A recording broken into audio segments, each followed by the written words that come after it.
Ұлылар ұлағаты каналына қош келдіңіздер. Эйнштейн Альберт, физик-теоретик, Нобель сыйлығының иегері, атақты ойшыл және қоғам қайраткері, әлемнің алдыңғы қатарлы 20-ға жуық университеттерінің құрметті профессоры. Сіз бірдей көзқараспен ойлау жүйеңізді өзгертпесеңіз, туындаған проблеманы ешқашан шеше алмайсыз. Адам естіп білгені арқылы ғана жетілмейді, еңбек пен іс-әрекет үстінде қалыптасады. Сұрақ қоюды доғармау өте маңызды. Әуесқойлық адам баласына кездейсоқ берілмеген. Егер бақытты өмір сүргіңіз келсе, адамдар мен нәрселерге емес, мақсатқа тәуелді болыңыз. Дін, өнер және ғылым бір ағаштың бұтақтары. Қолайлы мүмкіндіктер қиындықтар мен мәселелердің арасында жасырынып жатады.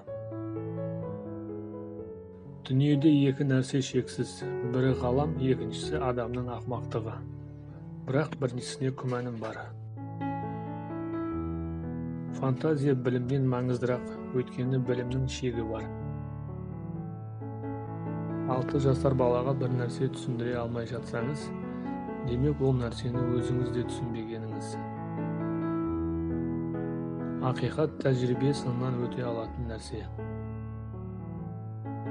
Көру мен түсіну қуанышы табиғаттың ең тамаша сыйы.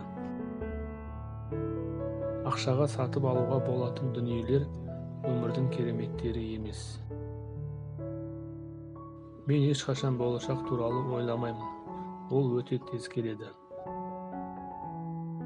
Егер мен қайта өмір сүре алсам, мен сантехник болар едім. Менде ерекше талант жоқ, мен жай ғана ізденімпазбын. Маған жоқ дегендердің барлығына ризамын. Тек солардың арқасында мен өзім бар нәрсеге қол жеткіздім.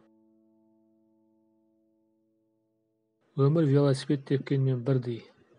Тепе-теңдікті сақтау үшін сіз қозғалуыңыз керек. Адам өзін қоғамға арнау арқылы ғана өмірдің мәнін таба алады. Уақыт бөліп көргендеріңізге рахмет. Лайк басып каналға жазылуды ұмытпаңыздар.